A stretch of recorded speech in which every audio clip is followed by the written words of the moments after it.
Good evening, ladies and gentlemen. Welcome back to the Challengers section of Tata Steel 2026. It is round 3, and unlike the Master section, this round was absolutely crazy. There was one draw in 7 games. One draw. So we're going to go through these games very quickly. I don't want to keep you too long. We're going to start off with the draw, which spoils the result, but we're just going to go very quickly. It was Bibisara versus Faustino Oro, who cannot become a GM, but he's still trying to, of course, qualify to the Masters section for next year's Tata Steel Masters. And, it was a draw. He's had some entertaining games. What Faustino is, and what we're learning about him, he's very solid with the black pieces. He can be very aggressive, but he's very solid with the black pieces. He holds draws with black very comfortably, as we saw, a bit of jostling in the endgame, and, Faustino won some queenside pawns, but had to give them away, and was basically fighting on the kingside the whole game. He had this advantage where he had 2 knights for the rook, but eventually they repeated moves and made a draw after 36 moves.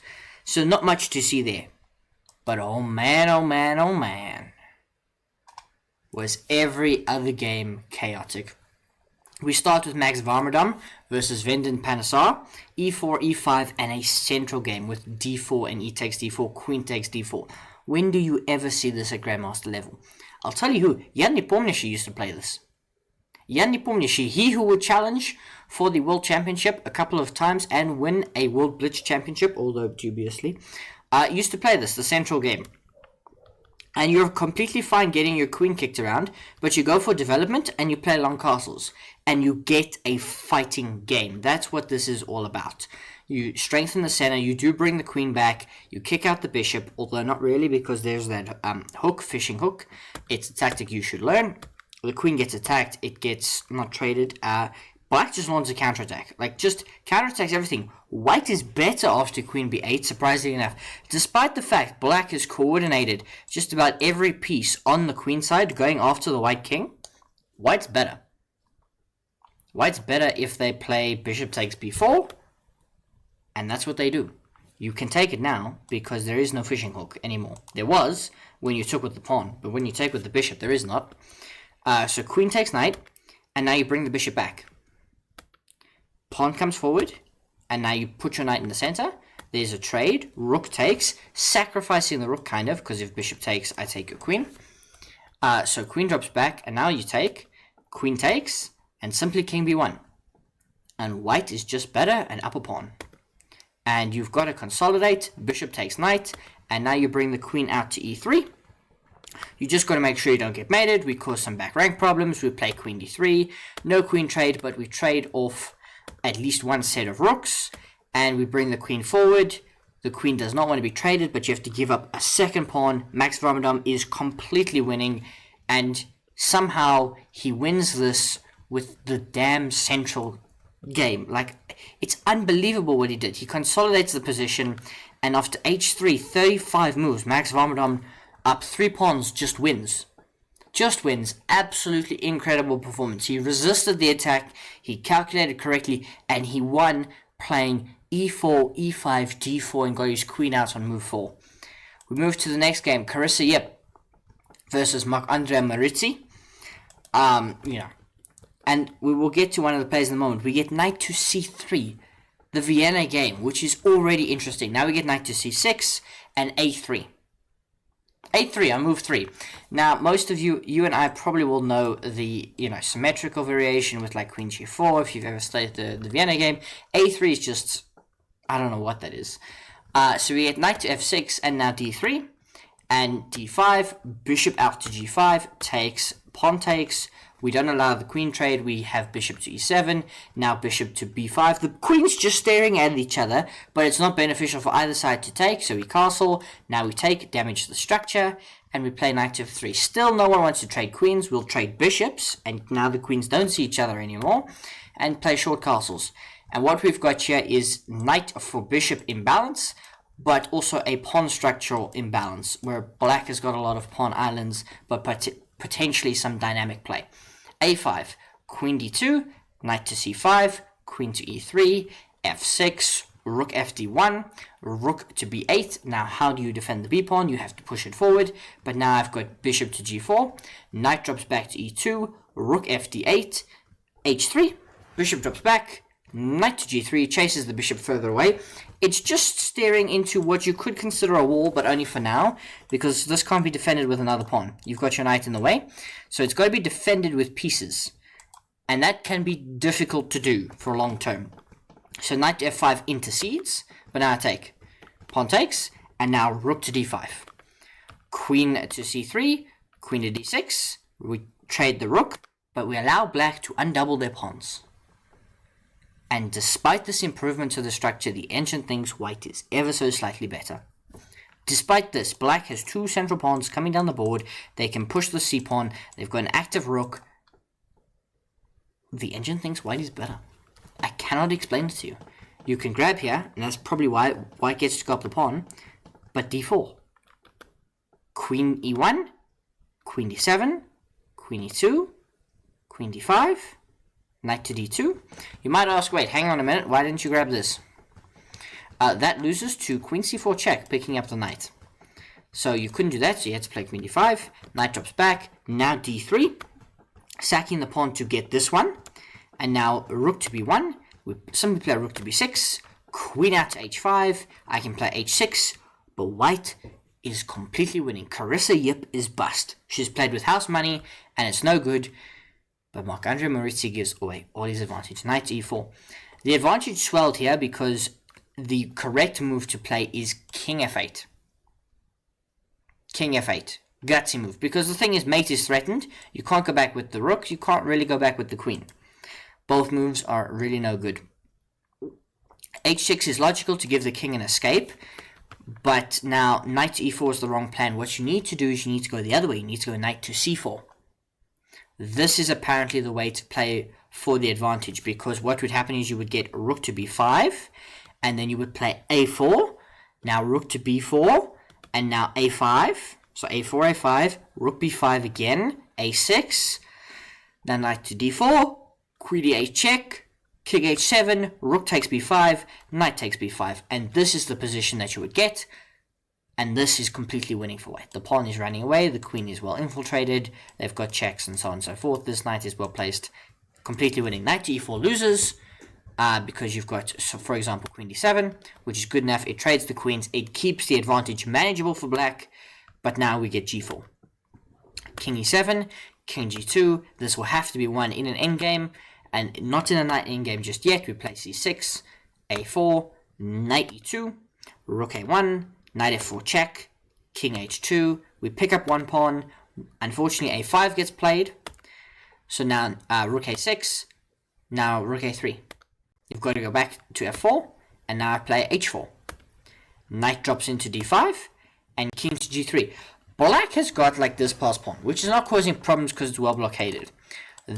White's pushing on both sides. It's really difficult. The black king can't run over to help win this pawn because you lose everything you care about on the king side. So it's a really difficult position to defend. They've gotten the extra time now, but it is still really difficult. So you play rook a7, but now king f3. Knight b6, beautiful move. If you take, you lose the rook. So we play king e2. Knight to c4, and so on and so forth. I realized how slowly I'm going through this game. So everything breaks when Carissa pushes a pawn. h5.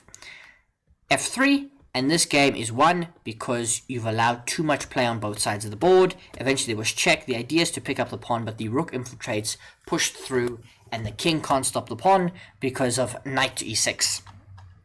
You can take this, I will take this, and push these through and win the game. Now we go to Velimir Ivinčić versus Vasil Ivanchuk, one of the legends of the chess game.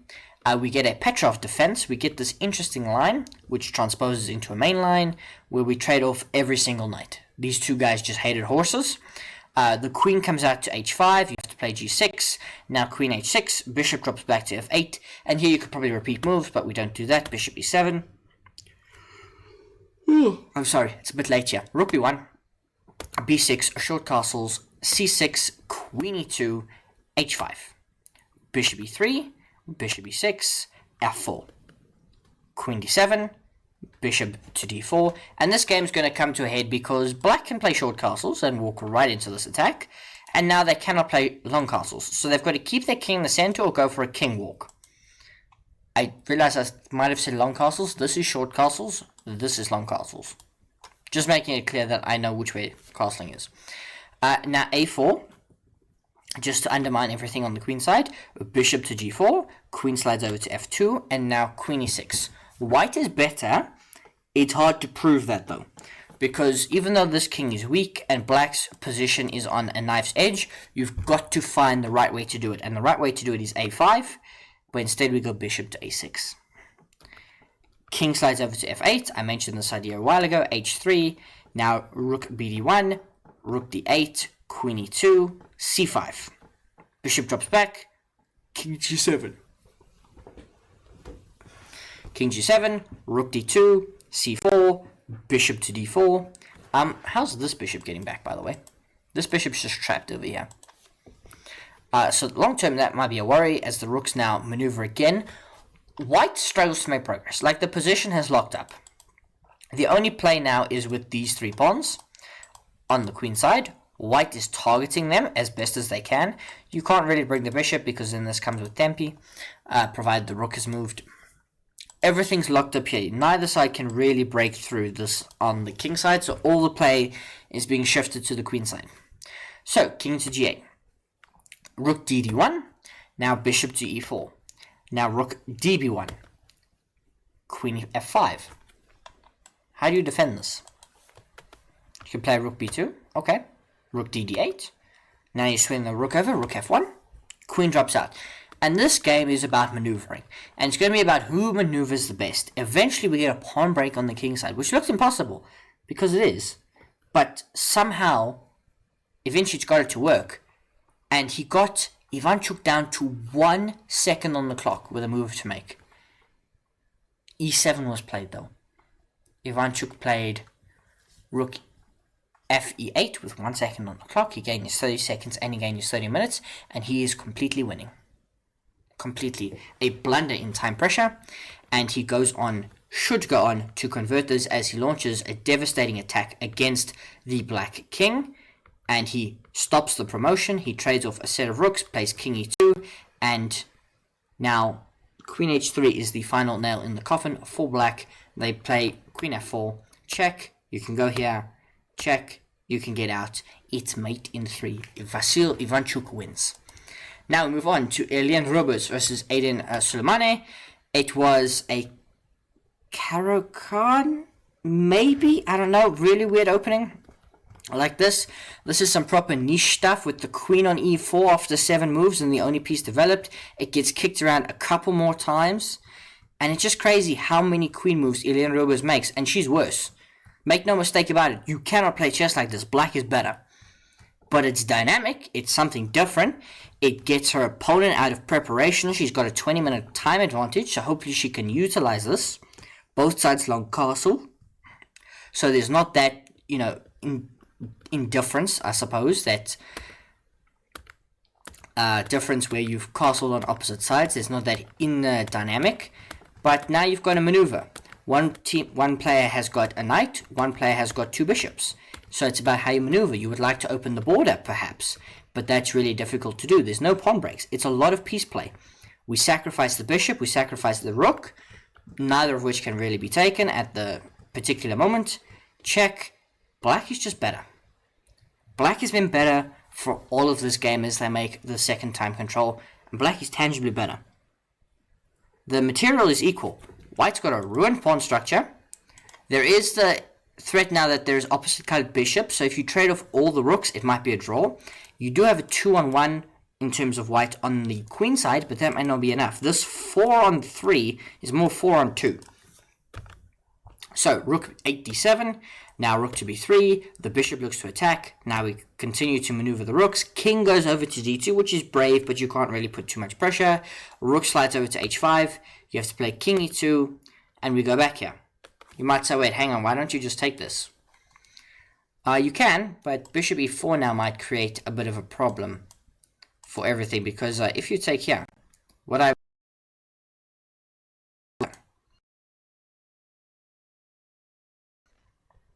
Hang on. King takes d1 and rook takes b7 are the same evaluation, yes. King to f8. And now it would be king takes d1.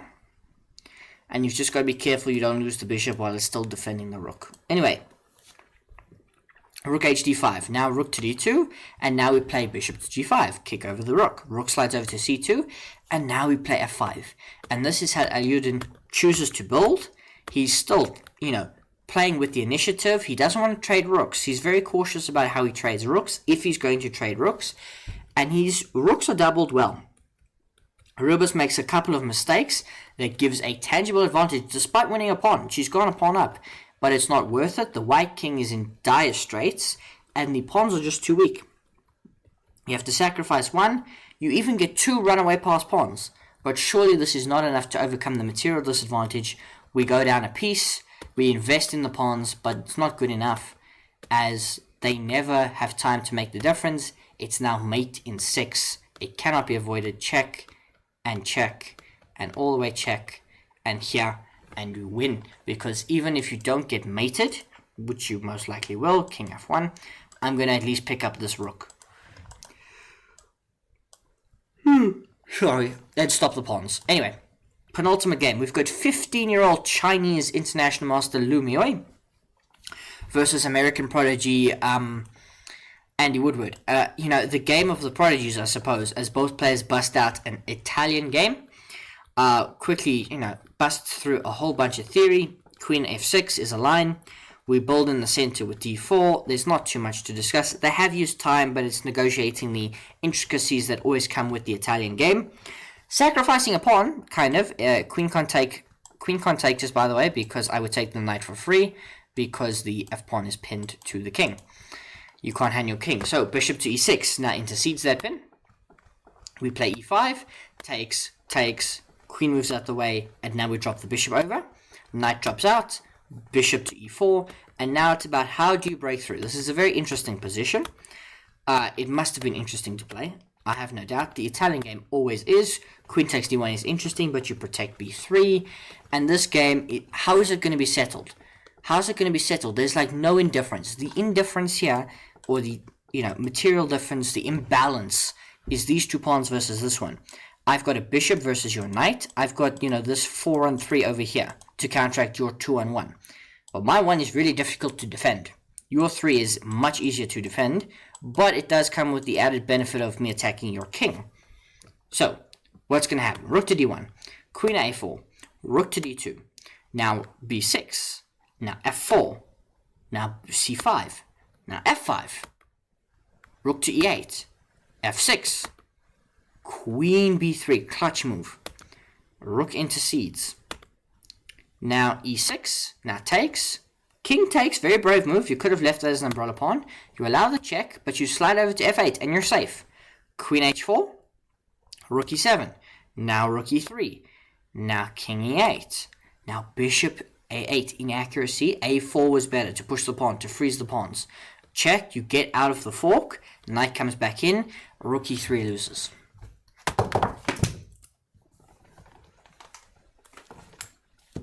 Down goes my microphone. Rook e3 loses to queen to g6, which is not played, but queen f5 is just as good. Bishop comes back, but now I go here. I'm getting in, you can drop back, but the knight is causing a problem, and you've got no threats is the bigger problem. So rook to e1 is not the best move, and now rook takes. Rook f1, now king g7, queen slides over to c4, rook f5, takes, bishop to d5, but now queen e5. You push, I push, you bring your king, I come here, and there's too many threats that I'm causing. Surely this is just completely crashing. In fact, it is. And Lu Mioi has to resign. Her first defeat, she scored very nicely in the first 2 rounds. Now we move on. Final game, Owen Lamy, who lost, unfortunately, yesterday against Daniel Yufa. This was a Sicilian defense. I'm not going to talk you through all the intricacies. Incredibly difficult. I believe it was a knight of Sicilian, as we get this position. Like, this position is just crazy. Black is castled. There's a pawn on h5. White, you would imagine, would castle short, but they've left the c file open completely. This knight's exposed because they've already played a3. You could castle short, but then I ask why you play h5. Black is just comfortably better, or slightly better, not comfortably. They, get a control of the center. We don't trade queens, we get the bishop out, we get the knight out, we allow this queen trade. And this, ironically enough, for what looked to be a knight-off type position, even, White can play king f2, it's probably going to be settled in some maneuvering endgame. And it's going to be settled with the fact that I've got two knights versus your bishop, and which is going to be more useful, the bishop or the knight? Well, knight d2, and now you've got this problem, and black is better. You can go here to counterattack, I go back. Knight fd1, now I can go here. Knight h2, b3, and that b pawn is going to be a problem. You can go knight h to g4, I can play b2. Rook goes over there, now I can play f6. You've got nothing. You've got nothing. You can take this knight, I take your rook. Knight takes pawn, I go back. And now I'm up the exchange, and I can convert this. And rook a2, and Owen Lamy has to resign again. He loses again. So now that we go to standings, these were the photos from round 3. Go check them out. They're really cool to look at. Really, really good photography, not cinematography per se. Challenger section. So these are all the results. Marc-Andre Morizzi defeated Carissa Yep. Vasil Ivanchuk defeated Vladimir Ivinchich. Daniel Yufa defeated Erwin Lamy. There was the draw that we covered between Faustino Oro and Bibisar Asubaeva. Ayudin Suleimani defeated Ilian Robos. Andy Woodward defeated Mio Liu. And Max Vamdan defeated Panisar Vedant. And now, so we look at these standings. And we have one clear leader, and that is Aiden Suleimanli. And then he's trailed by a few players. So we've got Aiden, then Bibisara, Marc-Andre Morizzi, Vasil Ivanchuk, Lumioy, Andy Woodward, and Daniel Yufa, and Faustino Oro. So a huge tie for second place. 7 players in second place. And then we've got Carissa Yep on 1.5. Then a whole couple of players on 1, 3 players. And then Owen Lamy and Ilian Rubers yet to score a point. Both players really, really struggling. And that is the tale of things at the end of round 3. I just realized anything. I forgot to change you. So it looks like this. This is what the table looks like. And this is what the top 3 looks like. We obviously covered the results. I spoke about them. You can go check them out. This is what it all looks like. I apologize for all of that. Anyway, thank you ladies and gentlemen for watching. I hope you enjoyed the video, and I will see you tomorrow for round 4.